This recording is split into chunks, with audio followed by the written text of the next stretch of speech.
Mark Choi, composer, video game composer, and BAFTA Juror. Thank you, Mark, to be here with us and to share your experience in video game music. Thank you for having me. So, some questions for you. The first one is, in your opinion, what makes a game soundtrack truly memorable? Okay, so lots of things. I would say, firstly, melody, themes. I think that's something that we are conditioned to listen to and to remember. So, like, memorable themes are very important.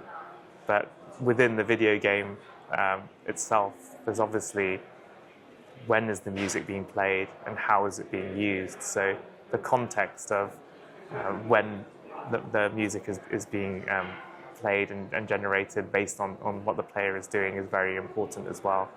So I think it's a combination of you have to write something that is memorable, but then also the context in which you use the music has to be correct as well. And this can be any number of things. It can be even if you're just exploring an area or when you're about to engage in a major battle or anything like that. It's like, how was it used is really important. And then once you've established that language, then sort of how was it reused and how does the game remind you of these moments and how it uses the music in that way. Has your experience as BAFTA juror changed the way you listen to music in games? I think as a juror, your role is very different. So when I'm playing the game, I have to listen specifically to what the music is doing, just what we described earlier. I think when you play a game normally, you let your mind absorb everything, right? The scenery, the art, the sound effects, the design, like what are you supposed to do, what's next, so you get distracted. But as a juror, you have to focus very much on the music. So I think the experience is very different. I don't think it changes the way I listen to it so much as I approach the gameplay very differently as a juror. Do you notice cultural differences in how people respond to music in games? I think we respond to anything based on our experience. So I think that is a cultural thing. So how we grew up playing the games that we played and how those games were made or how they were created has a big influence. So an example would be if you grew up playing a lot of JRPGs, then you would be used to, you go to an area and then the music plays, and then it plays again, and then it plays again, and it just loops constantly.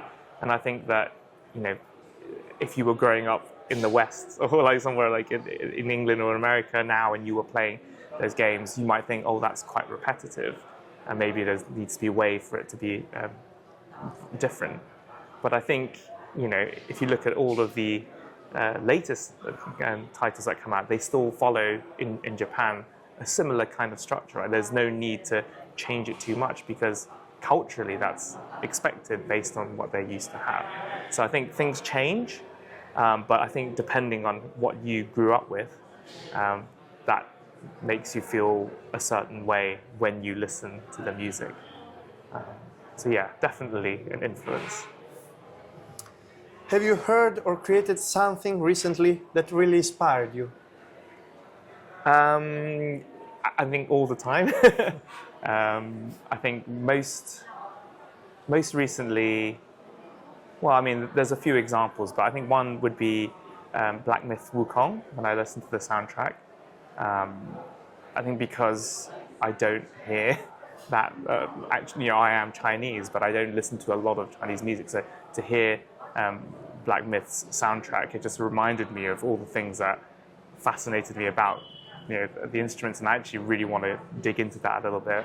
I bought myself an erhu recently, so I started exploring, sort of going back to those instruments that I don't actually know very well, but I've heard a lot of when I was growing up.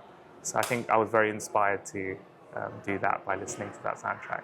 And there are tracks within that, like songs actually, that play in between the acts, and they're very beautiful as well, but they're quite reminiscent of traditional, I guess, modernized but like very Chinese pop songs. So yeah, a lot of kind of connections there for me to explore.